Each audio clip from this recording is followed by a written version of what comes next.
Boa noite, meus irmãos. Que a paz de Jesus esteja com todos nós e que juntos possamos aprender mais um pouco dessa doutrina que tão bem nos faz, né? Tão bem. Mas iniciando, vamos nos lembrar de Jesus. Jesus, quando passou pela terra, ele aproveitava todas as oportunidades para ensinar o amor à humanidade. Então, se a gente folhear o Evangelho, a gente pode notar que qualquer lugar estava pronto para receber o ensinamento de Jesus. Era na praça, lá no lago de Genazaré, nos templos, junto com os pescadores, junto com os apóstolos, nas montanhas, e em todo lugar, Jesus aproveitava para falar do amor que a humanidade tanto necessita. E assim, nós nos lembramos de um ensinamento que ele nos deu na praça pública e que ficou como sendo um dos mais bonitos exemplos do perdão e do não julgueis para não serdes julgados, que Jesus deixou para a humanidade. Naquele dia, estava lá uma senhora pega em adultério e a multidão se aglomerava com pedras na mão para apedrejá-la, porque naquela época dilapidava-se a mulher que era pega em adultério.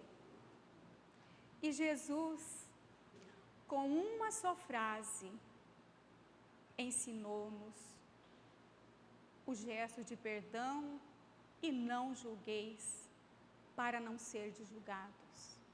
A frase de Jesus foi essa: aquele que estiver sem pecados, que atire a primeira pedra. E aí, todos foram soltando as pedras uma a uma e saindo e deixando só Jesus com aquela senhora. E esse ensinamento é para nós nos dias de hoje. Todos os ensinamentos de Jesus são atuais, porque ainda precisamos de aprender o seu amor. Estamos no aprendizado, mas ainda não sabemos tudo. E é por isso que ele não desiste de nós.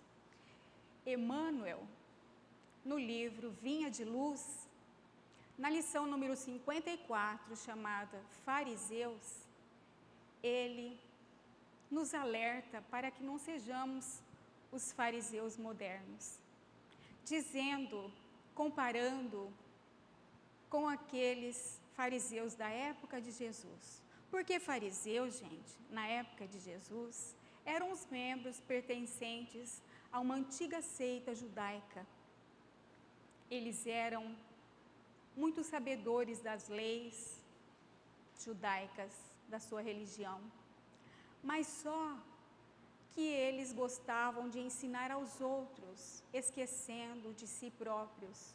Eles eram então tidos como orgulhosos, cheios de si, porque os seus atos não condiziam com os ensinamentos que eles davam a outras pessoas.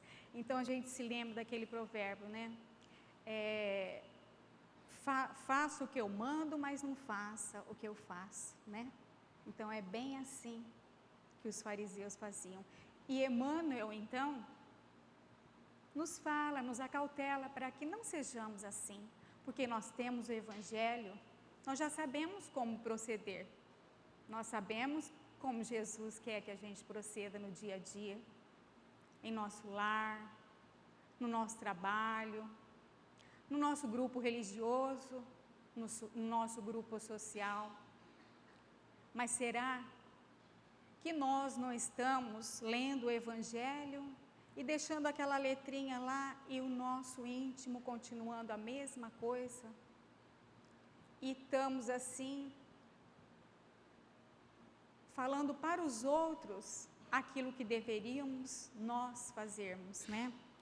Então, gente, nós ainda somos assim, gostamos ainda de relevar os defeitos, mesmo que sejam pequenos, do nosso próximo, do nosso irmão. Então, nós somos como aquele do Evangelho ainda, que coloca a trave no olho, né? E fala do seu irmão. E hoje nós viemos então falar sobre isso, que o Evangelho nos diz do Consolador prometido, que nós sabemos que é a doutrina espírita. Então Jesus não desiste de nós. Sabemos que ainda estamos engatinhando no aprendizado do amor, como Ele quer que a gente aprenda e seja amor uns para os outros. Mas nós sabemos que Jesus já não está mais entre nós como naquela época, mas Ele disse, antes de partir, vou, mas ficarei eternamente convosco, enviarei um Consolador que ficará convosco e dirá todas as coisas que eu tenho dito. E a gente então encontra Jesus, encontramos Jesus na doutrina espírita, no Evangelho segundo o Espiritismo, quando a gente abre, e é Jesus falando diretamente ao nosso coração. E a gente então tem Jesus todos os dias, se a gente quiser, no Evangelho. Por isso que o Chico sempre dizia, quando aqui encarnado, que o mundo precisa do Evangelho de Jesus, porque ele é um roteiro para que a gente erre menos. Se nós seguirmos o Evangelho, não vamos tropeçar, nosso caminho se clareia. Então, vamos perguntar assim, cada um fazendo uma pergunta para si próprio agora. Se Jesus fez tanto esforço, veio aqui ensinar o amor, continua ensinando através dos missionários que Ele manda, que Ele envia para nos ajudar, através da doutrina espírita, que o abençoado Kardec codificou e trouxe para nós o Cristo redivivo. E aí a gente se pergunta assim, será que depois de tanto tempo e tanto esforço, a gente está atendendo a qual frase que eu vou falar? A primeira é de Jesus, amai-vos uns aos outros.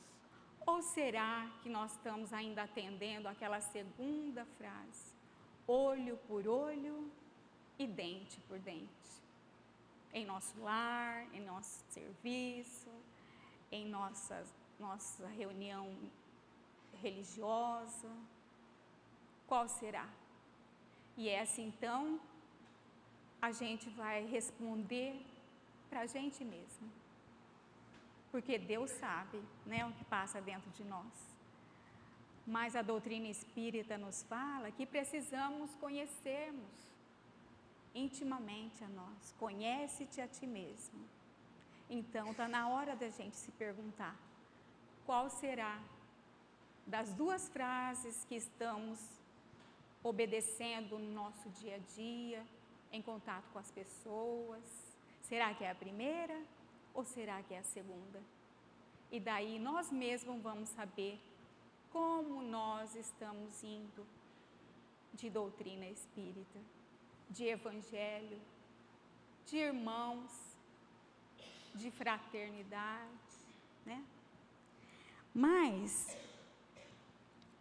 a gente precisa tanto do Evangelho, e a gente sabe que o Evangelho, quando a gente abre assim ao acaso, parece que a lição cai como uma luva. Eu não sei se acontece com vocês, mas comigo acontece muito.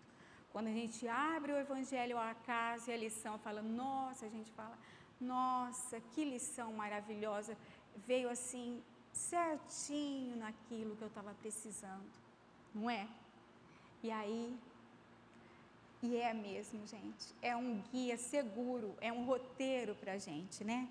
E aí a gente vai, assim, contar de uma experiência que nós tivemos num trabalho lá espírita em Mirassol, onde foi aberto o Evangelho segundo o Espiritismo 4 vezes ao acaso. E sempre a gente sabe que a lição vem de encontro com o que nós estamos precisando. E a primeira lição que caiu foi benevolência, bondade para com todos. A segunda lição foi indulgência, não sermos muito severos no julgar. A terceira lição, aberta ao acaso, foi: não julgueis para não serdes julgados, onde não precisamos nem falar, porque a frase já fala. E André Luiz ainda fecha a frase dizendo que aquele que julga tem o direito, o dever de fazer melhor do que aquele que está sendo julgado.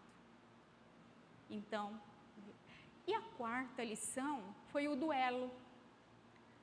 Então, assim, ficamos esperando o comentário, que era um comentário rápido, dos palestrantes convidados, né? E a oradora, então, trouxe o duelo para os nossos dias. E ela foi muito feliz no comentário. Porque nós sabemos que não existe mais duelo como antigamente. Que se o duelo era um combate ferrenho entre duas pessoas, onde um acabava sem a vida, por dinheiro, por posição social, por honra, né? Mas hoje em dia, graças a Deus, graças ao progresso, a gente já não vê mais. Agora, entre os que sabem do Evangelho, como nós que estamos aqui no aprendizado do Evangelho, nós não admitimos mais, né, que haja combate sangrento entre as pessoas, né? Então, graças a Deus, nós estamos aqui reunidos em nome do amor, nesta casa, onde tem Jesus, onde tem o Evangelho, onde tem ensinamentos como viver melhor. E aí, a gente vê que a oradora pegou a lição e trouxe para os nossos dias, dizendo assim, que nós não matamos mais, mas duelamos sim. Duelamos com as pessoas que não pensam como nós. Nós não admitimos a pessoa pensar diferente e a gente quer que a nossa opinião prevaleça.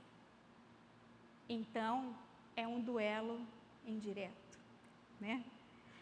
Não matamos mais como antigamente, mas muitas vezes, disse ela, matamos a esperança das pessoas com a nossa palavra rude, falta de amor. E às vezes a pessoa é sensível, ela não está ainda preparada para receber até verdades, quando muito duras. Então nós precisamos nos acautelar quando conversarmos com alguém, para que possamos levar a conversa para um campo de elevação, né? Então, é tudo isso a gente aprende, né? Gente, e nós, todas as vezes, pode ser em casa, pode ser no trabalho, todas as vezes que a gente dá uma resposta áspera para alguém, porque nós somos ainda imperfeitos, às vezes não estamos assim num dia melhor de oração, não estamos muito bem sintonizados aí e resvalamos às vezes com a nossa animosidade que ainda existe dentro de nós, porque estamos assim lutando contra nós, contra os nossos defeitos para melhorar, mas não somos ainda perfeitos, pois que estamos na terra ainda, expiação e provas, né? Temos que ser realistas, né? Mas estamos aí tentando aprender e estamos aprendendo. Mas, gente, quando a gente fala áspero com alguém, a gente não se sente bem. É verdade ou não é? A gente fica com aquilo na cabeça. Até que a gente não conversar com aquela pessoa, parece que aquele mal-estar não vai dissolver. Principalmente se é alguém que a gente ama muito do nosso lar, às vezes falamos alguma coisa que não deveríamos falar, que seria melhor ficarmos calados.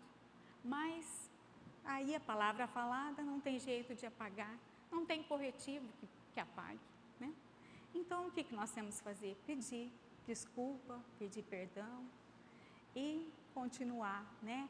Mas as doenças na terra, geralmente, diz Emmanuel, começam desses maus que a gente faz, dessas pecuíras, dessas pequenas maldades, às vezes, ou dureza do nosso coração ainda, entre as pessoas.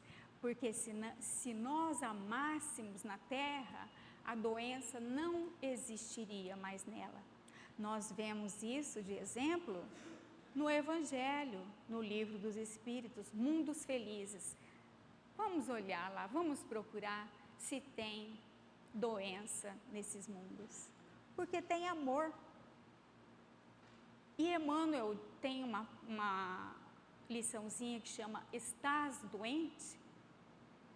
E aí, gente, a gente vai perceber que a doença vem da alma. Alma doente, corpo doente, porque repercute no nosso corpo a nossa doença da alma. Então, por isso que Jesus, né, fazia questão de falar, quando ele curava, que o melhor é curar a alma primeiro, né? E aí, então, André Luiz, no livro Sinal Verde, nos diz assim, que a ciência médica, quanto mais avança, mais ela compreende que o ódio, em forma de ressentimento, de vingança, de condenação, é a raiz de numerosas doenças. E aí ele fala do remédio. E o único remédio é o perdão no veículo do amor. André Luiz, Sinal Verde. Então, gente, olha que verdade. É uma verdade que o André Luiz diz, né? Mas nós procuramos, assim, um exemplo bem claro para darmos hoje do perdão. Quantas doenças na terra por falta do perdão. E uma a gente conhece bem, que são as obsessões que tanto atormentam os espíritos encarnados na terra e os desencarnados que se encontram também por aqui, atormentando, tirando, tentando fazer valer a sua lei de justiça, né? Tentando cobrar uma coisa que levou, às vezes, desaforo, e aí vem cobrar. Então, a gente sabe que as obsessões é falta de perdão dos dois lados. E o que é a obsessão? A gente vai falar rapidamente, porque mesmo que a maioria de nós já saibamos, sempre casa espírita, sempre tem um novato, e é bom a gente falar rapidamente, né? Obsessão, a maioria de nós sabemos, né? Que é uma atuação, uma má influência de um espírito que vem cobrar alguma coisa que está se sentindo lesado do passado, alguma coisa que a pessoa fez e ele acha que ele tem que cobrar. Então ele vem e atormenta a pessoa que está encarnada. E às vezes a pessoa não tem equilíbrio e às vezes a pessoa acaba ficando demente, acaba atacando o cérebro, as obsessões quando são muito ferrenhas. E a gente sabe que os centros espíritas na Terra são verdadeiros prontos socorros para as doenças da alma, tipo a obsessão. E então, como funciona? O espírito que está obsidiado, o encarnado, se tiver a sorte, se tiver assim a bênção de ser trazido ao centro espírita para tratamento, né? Se ele tiver uma firme vontade, dá certo. Por quê? Porque ele vai assistir palestras, ele vai ler livros da doutrina, ele vai orar, tomar passes, tomar água fluidificada e começar a trabalhar assistencialmente, caridade, fazendo alguma coisa que não seja para ele, para outra pessoa. E aí o centro dispõe de tudo isso para ajudar. E aí ele vai ser esclarecido pelo doutrinador da casa, e aí então ele vai começar esse tratamento. E ele melhora? Melhora. Melhora por quê? Porque tudo é onda mental. O obsessor e o obsidiado estão na mesma onda mental, estão na mesma vibração. E a pessoa então que vem no centro começa a ler, começa a assistir palestra, começa a tomar passe, começa a fazer obras assistenciais, ajudar alguém, começa a elevar a sua vibração. E o que acontece com o obsessor? Não consegue mais atuar como ele atuava. Então ela vai melhorando, ela vai melhorando. Agora vamos perguntar, e o obsessor? Vai ficar assim? Ele também é doente, ele precisa também de um tratamento.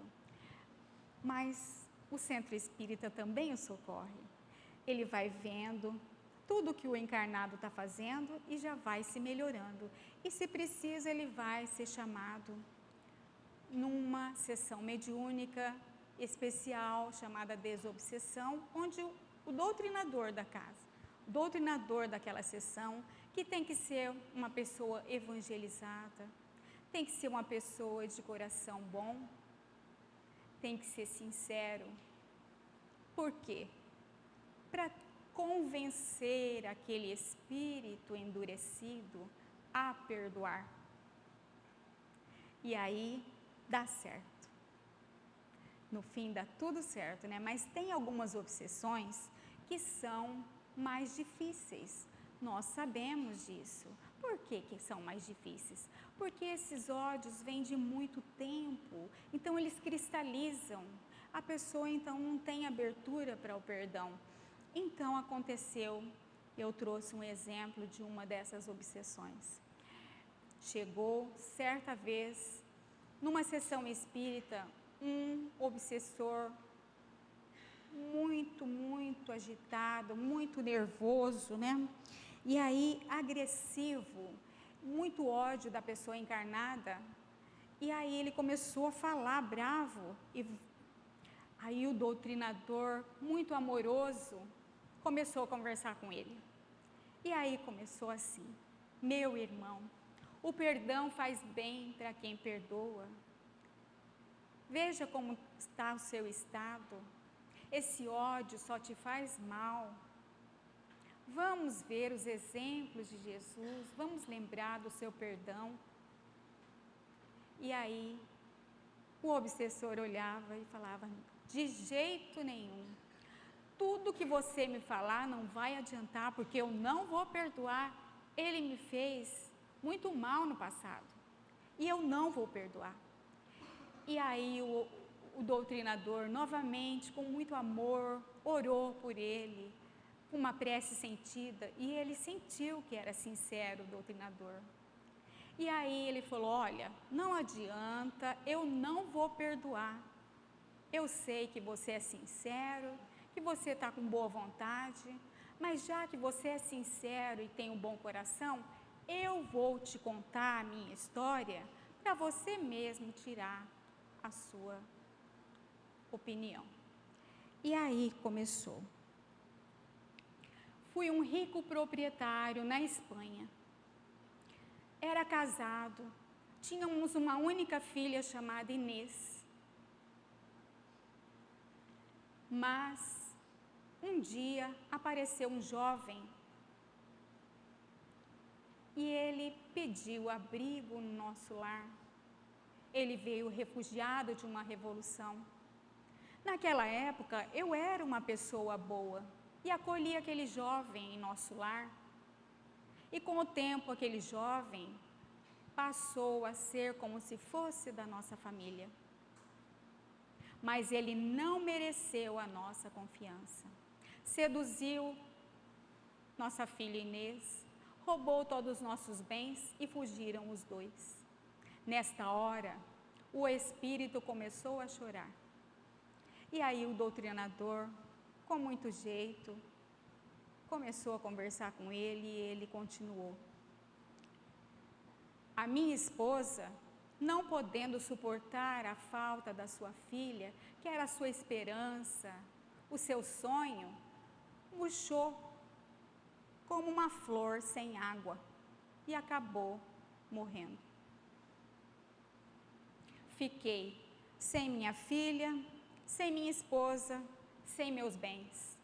Comecei a perambular pelas cidades, sem eira nem beira. Depois de muito tempo, eu a encontrei. Sim, encontrei a minha filha, mas a encontrei num albergue, já muito doente. Ele a deixou e fugiu com o dinheiro. Minha filha morreu daí a alguns meses em meus braços, tuberculosa. A minha esperança, a minha alegria de viver, meus bons sentimentos secaram todos. Me tornei um homem frio e agora você vem falar para eu perdoar? De jeito nenhum, eu não vou perdoá-lo. Ele vai sofrer dia a dia, ele vai ser torturado dia a dia como fez com a gente. O doutrinador, cheio de amor, voltou a falar então, com muito carinho: meu irmão, você sabe que nada acontece por acaso? Que a lei de Deus é de muita justiça? Que tudo que a gente faz, a gente paga. Quem sabe, numa outra existência, não tenha sido você o ofensor? Vamos aproveitar essa oportunidade, vamos pedir a Deus para que Ele possa clarear sua mente e você se lembrar de alguma existência passada, onde você possa ter sido o agressor, para ver aonde que está a origem desse mal e desse ódio que tanto está te atrapalhando. O Espírito, mais uma vez, consentiu pela bondade do doutrinador. E aí, através de um passe magnético, ele foi recobrando lembranças de um passado distante. E depois de alguns minutos de silêncio, ele começou a falar. Moro num país asiático, no sul da China. Eu vivo com Ossan e sua única filha. Ossan tem grandes plantações de arroz e eu sou seu empregado, colho arroz. A filha de Ossan é muito bonita, eu gosto dela. Quando o jovem se reportou, o espírito se reportou à jovem, ele se calou novamente, como se quisesse esperar passar na tela mental as cenas para ele poder falar com o doutrinador. E então, depois de alguns minutos, ele recomeçou. Foi lá na plantação de arroz. Eu sabia que Ossan não permitiria o meu casamento com sua filha. Eu a forcei. Ela lutou, bateu com a cabeça numa pedra e morreu. Eu tive medo, eu precisava fugir. Eu sabia onde Ossan guardava o seu dinheiro. Entrei, mas quando eu pegava, fui surpreendido por ele, que gritou: meu filho! E aí não tive outro jeito. Tomei de uma faca e o matei. E chorando, o Espírito falava: eu não queria fazer isso. Eu não queria fazer isso. E aí, o doutrinador novamente entra com muita doçura, com muito amor e diz: ah, meu irmão, agora as coisas começam a se aclarar. Compare você mesmo as duas existências e veja se você não fez exatamente, se ele não te fez exatamente o que você fez com ele em outra vida. Mas o Espírito não parava de chorar. E aí então o doutrinador falou: meu filho, Deus é muito amoroso. Mas o Espírito então falou: não, mas eu não te disse tudo. Eu estou vendo agora, eu sou o culpado. Porque naquela existência, lá na Espanha, antes dele roubar a nossa filha Inês, ele pediu consentimento para se casar com ela e eu não dei por causa da sua posição social. Ah, meu filho, a lei de Deus é de justiça, mas é também de misericórdia. Se você tivesse concedido o casamento, você não teria perdido a sua filha, a sua esposa, os seus bens, teria ganho um filho e ainda teria resgatado o seu passado culposo. Mas o seu orgulho impediu de você fazer isso nessa encarnação. Estava tudo preparado, mas por orgulho você perdeu a oportunidade. E ele então chora copiosamente, dizendo do tempo perdido, dizendo de tudo que ele fez de errado.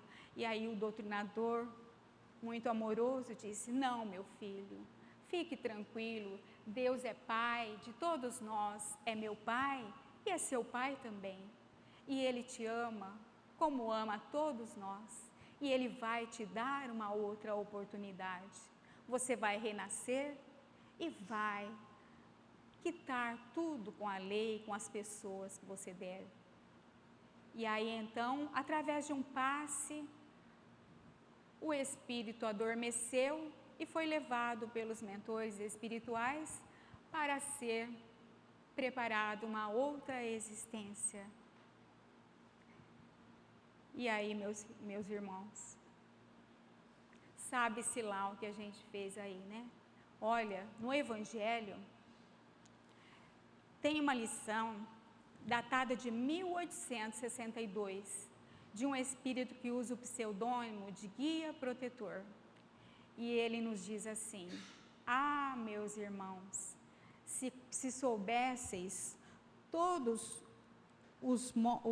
as relações que ligam a vida presente a vossas existências anteriores, se pudesseis enxergar a multidão das relações que reaproximam os seres uns dos outros para o progresso mútuo, admirarias bem mais a bondade e a sabedoria de nosso Pai, que nos faz reviver para chegar até Ele. No Evangelho isso. Então, em nossas palavras, está tudo certo, não tem acaso nenhum. Nós estamos na família certa, nós estamos no grupo certo de trabalho, nós estamos no grupo religioso certo, no grupo social certo.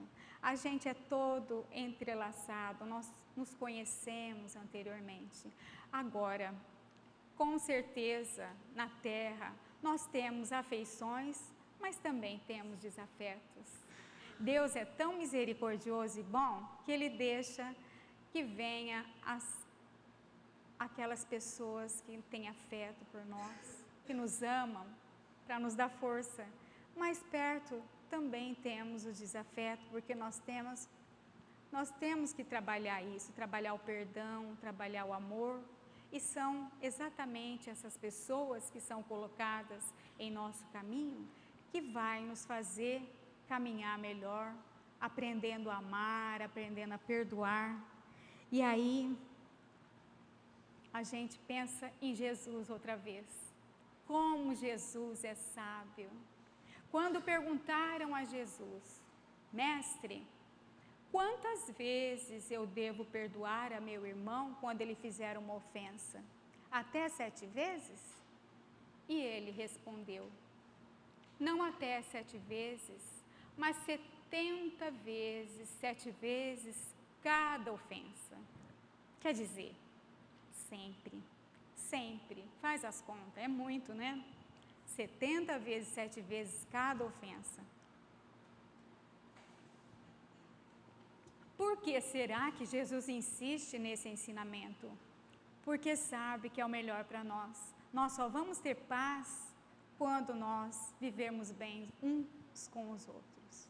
Uns com os outros. Então, isso não tem jeito, né?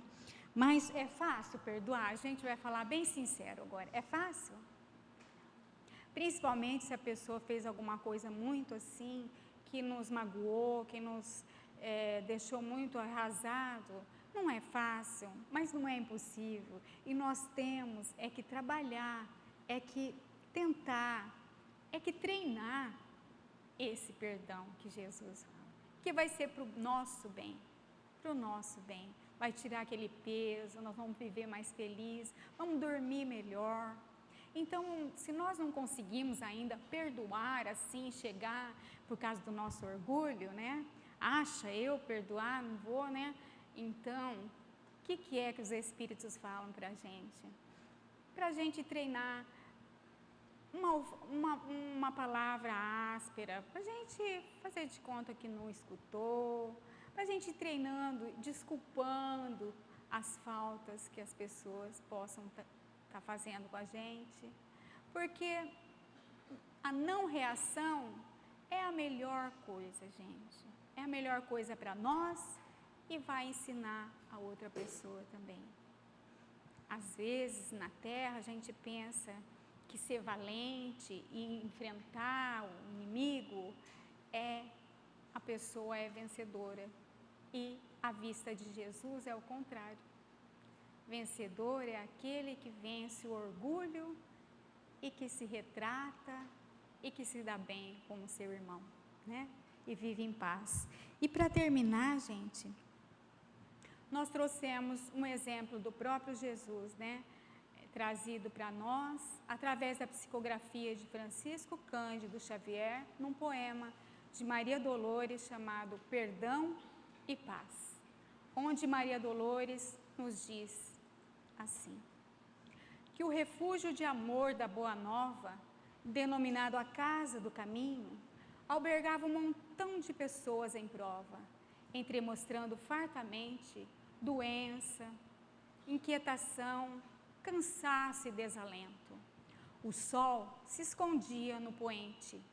Tudo em Jerusalém, no entardecer, requeria parada de lazer depois do dia quente. Entretanto, na casa do Senhor, intensa prosseguia a tarefa de paz, de compreensão e de amor.